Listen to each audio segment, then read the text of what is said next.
എല്ലാവർക്കും നമസ്കാരം. വാളയാറിൽ നിന്ന് വണ്ടിപ്പെരിയാറിലേക്ക് വലിയ ദൂരമൊന്നുമില്ല എന്ന് വേണം മനസ്സിലാക്കാൻ.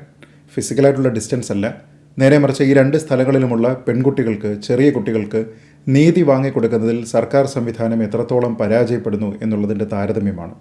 ഈ രണ്ട് സ്ഥലങ്ങളും തമ്മിൽ യാതൊരു വിധത്തിലുള്ള വ്യത്യാസവും കാണുന്നില്ല. വാളയാറിൽ കണ്ടത് ചെറിയ പ്രായത്തിലുള്ള രണ്ട് പെൺകുട്ടികളെ ശാരീരികമായി പീഡിപ്പിച്ചതിന് ശേഷം അവരെ ക്രൂരമായി കൊല ചെയ്യുകയായിരുന്നു. ആ വിഷയവുമായി ബന്ധപ്പെട്ട് പോലീസ് ഇരുട്ടിൽ തപ്പുന്ന ഒരു സാഹചര്യമുണ്ടായി. അവസാനം കോടതിയിലേക്ക് വരുന്ന സമയത്ത് പ്രധാനപ്പെട്ട പ്രതികളായി കണ്ടുപിടിച്ചിരുന്ന ആൾക്കാരെ എല്ലാം തന്നെ വെറുതെ വിടുന്ന സാഹചര്യമുണ്ടായി.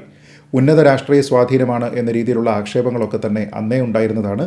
സമാനമായിട്ടുള്ള ഒരു സംഭവം ഇപ്പോൾ വണ്ടിപ്പെരിയാറിലും ഉണ്ടായിരിക്കുകയാണ്. വണ്ടിപ്പെരിയാറിലേത് 6 വയസ്സുള്ള ഒരു പെൺകുട്ടിയാണ്. ആ പെൺകുട്ടിയെ മരിച്ച നിലയിൽ കണ്ടെത്തുന്നു. കഴുത്തിൽ ഷോൾ മുറുകിയിട്ടുണ്ട്. ഷോൾ കഴുത്തിൽ കുരുങ്ങി ആ കുട്ടിയുടെ മരണം സംഭവിച്ചിരിക്കാം എന്നാണ് പോലീസ് ആദ്യഘട്ടത്തിൽ സംശയിച്ചിരുന്നത് പോലും. അവസാനം ശാസ്ത്രീയമായിട്ടുള്ള പരിശോധന, പോസ്റ്റ്മോർട്ടമൊക്കെ നടക്കുന്നു. അതിനുശേഷമാണ് അതൊരു അസ്വാഭാവിക മരണമാണ്, ആ കുട്ടി പീഡനത്തിന് വിധേയയായിട്ടുണ്ടായിരുന്നു, അതിനുശേഷം നടത്തിയിരിക്കുന്ന കൊലപാതകമാണ് എന്ന നിലയിലേക്ക് കാര്യങ്ങൾ എത്തുന്നത്.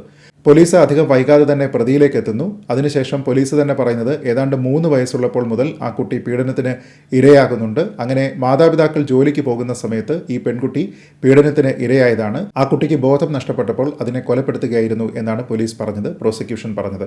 അവസാനം ആ കേസ് കോടതിയിലെത്തുന്ന സമയത്ത് ഈ പെൺകുട്ടിയുടെ മാതാപിതാക്കൾക്ക് വലിയ പ്രതീക്ഷയുണ്ടായിരുന്നു. എന്നാൽ ആ പ്രതീക്ഷകളെല്ലാം അസ്ഥാനത്താക്കിക്കൊണ്ടാണ് വിധി വന്നിരിക്കുന്നത്. വിധി പ്രോസിക്യൂഷന്, സംസ്ഥാന പോലീസിന് ഏറ്റവും വലിയൊരു തിരിച്ചടിയാണ് എന്ന് വേണം പറയാൻ.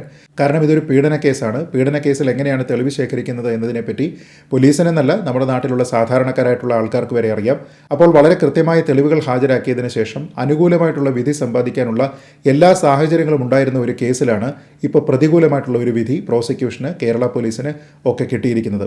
വാർത്തകളിൽ നിന്ന് മനസ്സിലാകുന്നത് ഏതാണ്ട് 50ഓളം സാക്ഷികൾ, 70ഓളം രേഖകൾ, അതേപോലെ തന്നെ നിരവധി വസ്തുക്കളൊക്കെ തന്നെ ഈ വ്യവഹാര നടപടിയുടെ ഭാഗമായിട്ട് പ്രോസിക്യൂഷൻ അവതരിപ്പിച്ചിരുന്നു.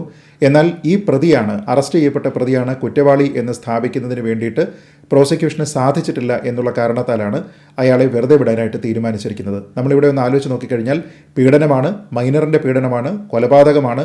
ഇതെല്ലാം കഴിഞ്ഞതിന് ശേഷവും ഒരു ഓപ്പൺ ആൻഡ് ഷട്ട് കേസിൽ തങ്ങളുടെ ഭാഗം എന്താണ് എന്നുള്ളതിനെപ്പറ്റി കൃത്യമായിട്ട് പ്രൂവ് ചെയ്യാൻ പോലീസിനോ പ്രോസിക്യൂഷനോ സാധിക്കുന്നില്ല. എന്തുകൊണ്ടാണ് ഇതൊരു തുടർ പരമ്പരയായിട്ട് ഉണ്ടാകുന്നത് എന്നുള്ളതാണ് ആലോചിച്ച് നോക്കേണ്ടത്.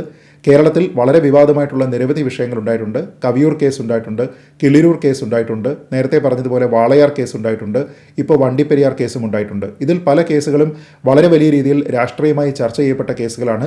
ഇതിൽ പ്രതികളായിട്ടുള്ള ആൾക്കാർ, VIP-കളായിട്ടുള്ള ആൾക്കാരൊക്കെ തന്നെ ഉൾപ്പെട്ടിട്ടുണ്ട് എന്നും അവരെയൊക്കെ തന്നെ കയ്യാമം വെച്ചുകൊണ്ട് കേരളത്തിൻ്റെ പൊതുനിരത്തുകളിൽ കൂടി നടത്തും എന്നുമൊക്കെ പ്രഖ്യാപിച്ചിരുന്ന രാഷ്ട്രീയ നേതാക്കന്മാർ, ഭരണകർത്താക്കളൊക്കെ ഇവിടെ ഉണ്ടായിട്ടുണ്ട്.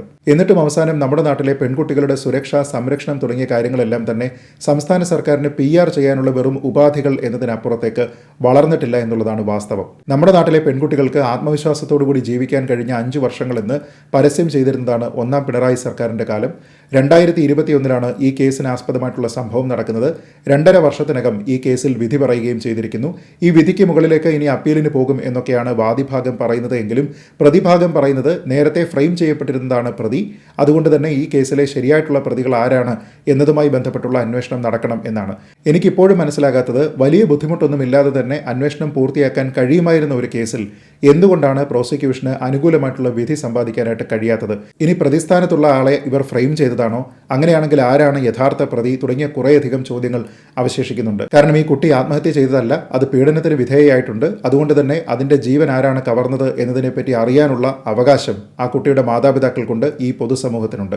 നമ്മുടെ നാട്ടിലേത് നമ്പർ 1 പോലീസാണ്, നമ്പർ 1 പ്രോസിക്യൂഷനാണ് എന്നൊക്കെ വിശ്വസിക്കുന്ന ആൾക്കാരെ സംബന്ധിച്ചിടത്തോളം, എന്തിനും ഏതിനും ലോജിക്കൊന്നും നോക്കാതെ സർക്കാരിനെ അനുകൂലിക്കുന്ന ആൾക്കാരെ സംബന്ധിച്ചിടത്തോളം ഇതൊക്കെ തന്നെ മറ്റൊരു വിഷയം എന്നതിനപ്പുറത്തേക്കുള്ള പ്രാധാന്യമർഹിക്കാത്ത കാര്യങ്ങളാണ്. നേരെ മറിച്ച് നമ്മുടെ നാട്ടിലെ പെൺകുട്ടികളുടെ സുരക്ഷയും സംരക്ഷണവുമായി ബന്ധപ്പെട്ട് ശരിയായ രീതിയിലുള്ള ആശങ്കകളുള്ള പൊതുസമൂഹത്തിലെ ഓരോ വ്യക്തിയും ചിന്തിക്കേണ്ടത് എന്തുകൊണ്ടാണ് എല്ലാവിധ സംവിധാനങ്ങളും എല്ലാവിധ സന്നാഹങ്ങളും ഉണ്ടായിട്ടും ഇങ്ങനെയുള്ള കേസുകളിൽ പ്രോസിക്യൂഷൻ തുടർച്ചയായിട്ട് പരാജയപ്പെടുന്നത് എന്നുള്ളതാണ്. മറ്റെന്തെങ്കിലും രീതിയിലുള്ള സ്വാധീനം മൂലമാണോ, അതോ യഥാർത്ഥ പ്രതിയെ രക്ഷിക്കുന്നതിന് വേണ്ടിയിട്ടാണോ ഇങ്ങനെ ചെയ്യുന്നത് എന്നുള്ളതാണ് ചിന്തിക്കേണ്ടത്.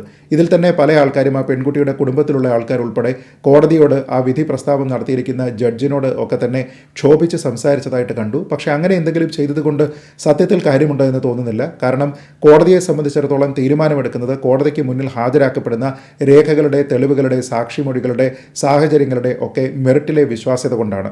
ആ വിശ്വാസ്യത ഇല്ലാത്ത കാര്യങ്ങളാണ് അവിടെ പ്രോസിക്യൂഷനും പോലീസും ഒക്കെ തന്നെ ഹാജരാക്കുന്നത് എങ്കിൽ തീർച്ചയായിട്ടും പ്രതിസ്ഥാനത്തുള്ള ആളിന് അനുകൂലമാകുന്ന രീതിയിൽ മാത്രമേ വിധി ഉണ്ടാവുകയുള്ളൂ. അപ്പോൾ അതുകൊണ്ട് ഇവിടെ ചോദ്യം ചെയ്യേണ്ടത് കോടതിയെയോ വിധി പ്രസ്താവം നടത്തിയിരിക്കുന്ന ജഡ്ജിനെയോ അല്ല, നേരെ മറിച്ച് പോലീസിനെയാണ്, നമ്മുടെ സംവിധാനത്തെയാണ്, പ്രോസിക്യൂഷനെയാണ്. ഈ വിഷയത്തിൽ മറുപടി പറയേണ്ടത് നമ്മുടെ നാട്ടിലെ ആഭ്യന്തര വകുപ്പാണ്, സാമൂഹ്യനീതി വകുപ്പാണ്, വനിതാ ശിശുക്ഷേമ വകുപ്പാണ്.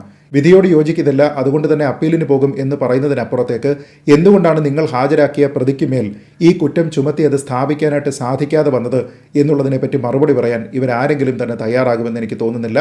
നമ്മുടെ നാട്ടിലെ പെൺകുട്ടികളുടെ സംരക്ഷണം എന്നത് വീട്ടുകാരുടെ, വിശേഷിച്ച് അതിൻ്റെ മാതാപിതാക്കളുടെ, സഹോദരങ്ങളുടെ ഉത്തരവാദിത്തമായി മാറുകയാണ് എന്നുള്ളത് ഓയൂർ സംഭവം പോലും നമ്മളെ കാണിച്ചു തരുന്നുണ്ട്. അതുകൊണ്ട് തന്നെ ജാഗരൂകരായി പ്രവർത്തിക്കുന്ന ഒരു സമൂഹം ഇവിടെ ഉണ്ടാകട്ടെ എന്ന് ആശിക്കാൻ മാത്രമേ നമുക്ക് ഓരോരുത്തർക്കും സാധിക്കുകയുള്ളൂ. വീഡിയോ കണ്ട എല്ലാവർക്കും നന്ദി. ജയ് ഹിന്ദ്.